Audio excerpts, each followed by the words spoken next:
Hey guys, Christina here. This is my last video in Priest Guys series. In first video, I explained all about the skills and how I use them. In second, you can learn more about glyphs, stats on the gear, and consumables. And in this final video, I will explain you how to actually play a priest. If you didn't see first and second video yet, please check the links in description. Okay, so let's start with positioning in PvE during the boss fights. Tank is in front of the boss, and DDs are behind the boss. You as a priest should be somewhere on the side. That way you can see everything what's going on both sides, and you will avoid most of normal attacks that are usually aimed at front and back. Also, in case boss turns towards you for some random attack, you know that you're the only one in trouble, while your DDs and tanks should be safe. So you can just focus on yourself in that case. This placement makes everything easier for whole team. But of course, this is not a set rule because some bosses will actually look for different positioning. Example is last boss in Airship Hard mode, where you are pretty much forced to stay behind the boss with DDs. I also prefer being around 15 meters away from boss more or less. That way I can heal and support everyone, while I'm still on pretty much safe distance from boss, and I also have better overview. Now let's talk about skill bar. Since I am PvE player, I set my skill bar that way as well. So if you are going more for PvP or solo playing, you will have to adjust to that. The first and best advice I ever got regarding my skill bar was, put your focused heal on left mouse key. This small thing made my life so much easier, because I was finally able to click, aim and heal in 1 second. On right mouse key, I suggest you to put either backstep or self heal. If your mouse has extra keys, just use them for the skills that you use the most. For example, I have Divine Intervention on wheel click, so I can use it fast in panic situation. Then I pretty much have all of my important heals and debuffs close to my left hand's reach, while I keep my right hand on the mouse. Okay, except when panic kicks in, and I look for Kaya shield with both hands, but that's something I have to adjust on my skill bar.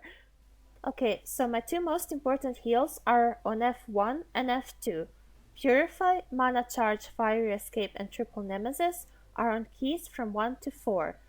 Then I have Plague, Energy Stars and Sleep on these keys, so I can use them all very fast whenever I need without even looking at my keyboard. I also suggest you to set your key for chain skills away from jump key.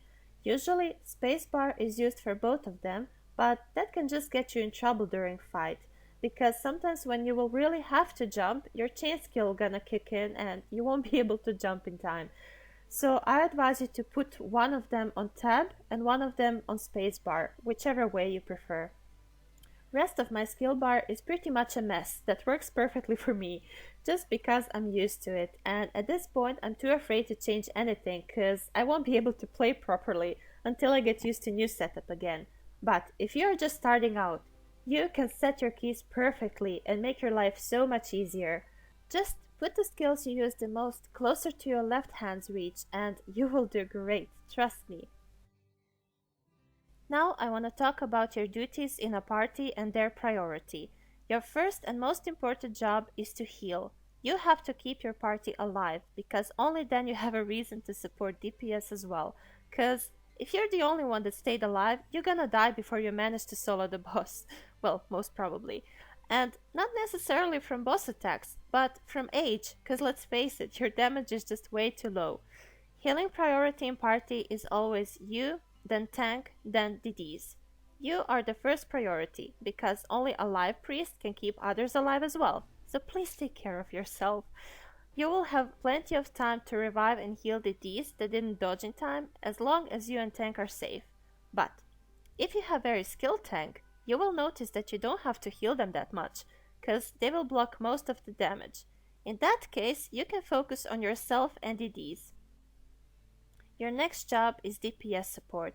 You must use these skills whenever you can. Energy Stars, Triple Nemesis, Mana Charge and Restorative Burst. These skills will make boss HP melt down faster. Last two skills are mostly there to charge mana, cause without mana there is no damage. Rest of support skills are pretty much used only in situations when you need. Here we have Purify, Kaya Shield, Resurrect, Plague, and so on and so on and so on. I talked more about support skills in my first video, so please check that one out. And now I will show you how to manage your priest in an actual boss fight. I queued for some instances so I can get a random party, cause I wanted to show you how to handle some bad situations as well. I will censor out the names of party members because they didn't know I was recording and I want to protect their privacy. Before the fight, buff your party and make sure you have self-revive, charms, and potions that you need on. Then, as soon as we start with the boss, I use energy stars and triple nemesis. And I make sure I use them during the fight as soon as their cooldown is out. If people take small damage, I use focus heal, but when they take bigger hit, I use immersion. Now I use restorative burst for tank and closer DDs. Energy stars again because it's off from cooldown.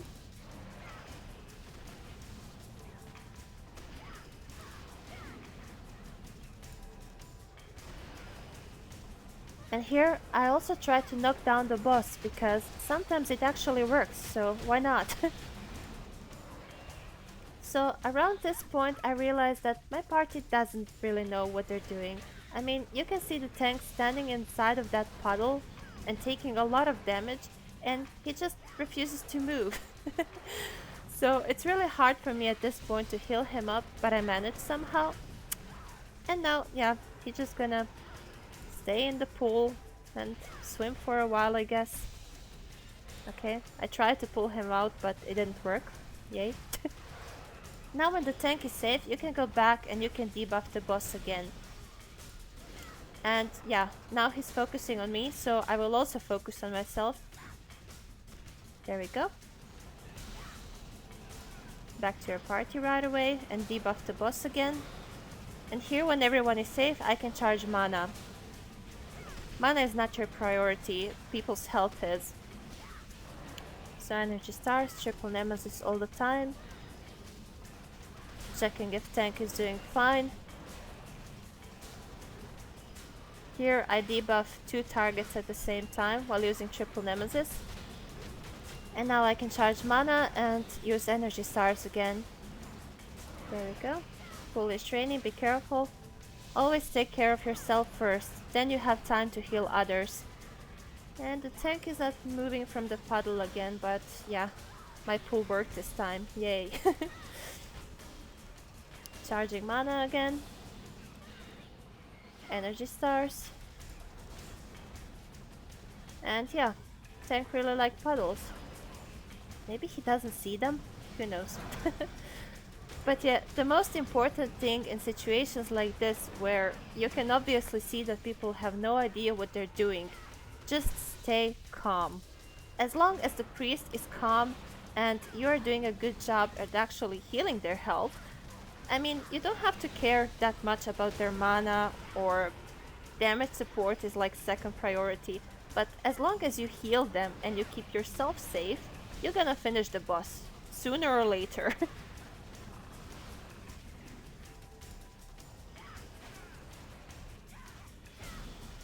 At this point I see the boss gonna pull us in, and I decided to use Kaya Shield instead of dodging it, because I know that DDs are not gonna dodge, so I had to protect them somehow, so I decided to use Kaya Shield instead. You can also notice that I'm using triple nemesis all the time during this fight, and I just hit the boss once and it's enough to apply the debuff.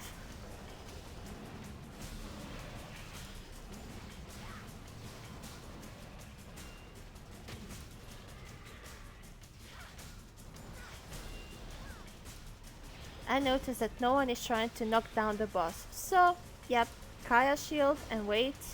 As soon as he feared us, I used the brooch and purified others. As you can see, your purified brooch is really important in situations like this. And tank has a debuff again, yeah. Unfortunately, I cannot purify this debuff from the puddle, so tank had to go and swim in the middle pool to remove it.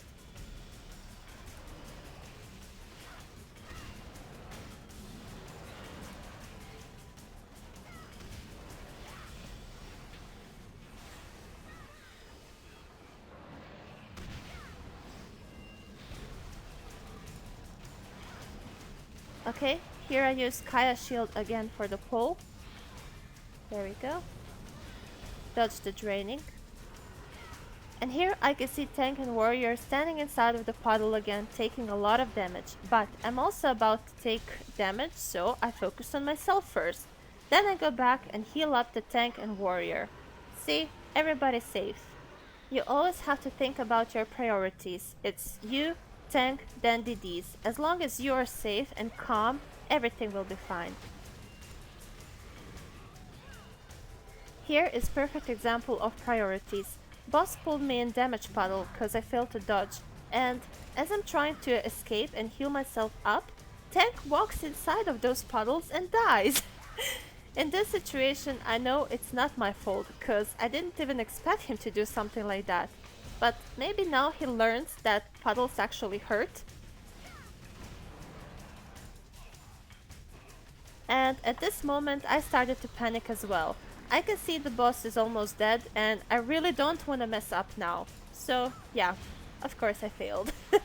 As soon as panic kicks in, you will do all possible mistakes. So please, just try and stay calm in any situation, no matter how bad it is, and everything will turn out just great, trust me. Okay, so let's resume this. Most important is to stay calm and take care of your own and party's health. Then debuff the boss and charge mana whenever you can. Just don't panic, you have plenty of time to do everything. I also want to mention something that comes with lots of experience, and that's prediction. And no, I don't talk about crystal balls. I talk about your ability to predict who and when from party gonna take damage or even die, so you can prepare for it in advance. After you do same instances many times, you already know boss mechanics and what attacks they're gonna do. So if you see someone standing where they shouldn't, you can pre-aim your focus heal or immersion on them and just release it as they're about to get hit. That way you won't have to chase them around cause I guarantee you 100% that they're gonna use their dodge as soon as they get hit. It's just an instant reaction that everyone does and it's okay, but it just makes it harder for you to aim them. And in case you see someone gonna take even bigger hit, you can use Kaya's shield before, cause it will absorb part of the damage. Or just use Divine Intervention to pull them to yourself. So yeah, as you can see, prediction can make your party's life really easy. It will show your party members that you are there to protect them and fix their mistakes. So they might even relax and focus more as well. And now I will show you some basics of PvP on Priest. And for this I used some examples from Corsair Stronghold. In PvP, your most important job is to survive and heal, but same as in PvE, you should support your party as well. Use energy stars all the time, but if your target is good, they might dodge it and the buff won't apply, so be careful who you're targeting. As you see, I'm using Purify pretty much in cooldown because people gonna get a lot of debuffs and you have to purify them as soon as you can. Don't forget your Kaya shield, use it all the time because it will protect you from knockdown and stagger, which is really important in PvP. And around this moment I can notice that brawler that is making a lot of trouble for me and these two people, and no one is trying to kill him. What the hell? Like, come on, he's still alive. Well, if you see something like that, you can kill them as well. Look, dead. Bye, brawler. Okay, let's pretend this didn't happen, cause Priest's job is not to kill people. Wait, what was my job again? Oh, right. Survive, then heal, then debuff. Yeah, okay, I got it. Time to get serious again. Don't forget to use Guardian Sanctuary because that skill is just amazing for PvP, especially when you're the one getting focused. Also, Divine Respite is really strong self-heal that will make you pretty much immortal while you can focus on healing others. Other than that, try to stand behind your team, cause you will be safer there. You can also use Vortex to interrupt enemies, or Plague to remove their buffs. And that's pretty much all from me about PvP. I don't really have too much experience there, but I still wanted to show you some of the basics. Okay, now let's go and try to kill something. Priest originally has low attack, and it can get pretty annoying when you're trying to solo a BAM. First, I buff myself and charm with Keen, Endurance, and Infused Charm. Then, I'm putting my self-revive on, well, just in case. Some BAMs might actually kill you, depending what kind of gear you have. I'm also checking that I have right glyphs, potions, and backward crystals on. And I'm ready. You might have noticed in my first two videos that I mentioned attack skill chains. Well, here they are. If you use Metamorphic Blast after Triple Nemesis and Final Reprisal after Shocking Implosion, you're gonna do more damage, but only if you activated the right glyphs on those skills. Also, don't forget to use your Vortex, since it's one of your hardest hitting attacks. I start my fight with Energy Stars, then Triple Nemesis, Metamorphic Blast, Shocking Implosion, Final Reprisal, and Vortex. Then I try my best to stay behind the BAM using Fiery Escape and Backstep, and repeating my combo. If your Reprisal keeps resetting cooldown, you can chain it after Metamorphic Blast for faster casting until your Implosion is ready again. You can also use Kaya Shield to prevent knockdowns, and if you run out of mana, just use Mana Charge really fast. If BAM is too fast for that, you can also try to sleep it and then charge your mana, or just use a mana potion and continue your damage combo. I have to say that I'm not very experienced in playing my priest as a solo DD. I am mostly focused on PvE group play in instances, but if you like to solo stuff, you can make another set of gear with damage stats on and focus more on a crit build. Or just make another char for damage. In my case, I have a gunner. And this is pretty much all about Priest gameplay. I really had lots of fun making this series, and I hope these guides gonna help someone. Let me know if you like this type of videos with voice narration. In that case, I will try to get better microphone, I promise. And if you guys got any questions or suggestions or anything, please leave them in comments. Don't forget to check the description box as well. Well, thank you all for watching and supporting my channel, and good luck playing your priest. Bye!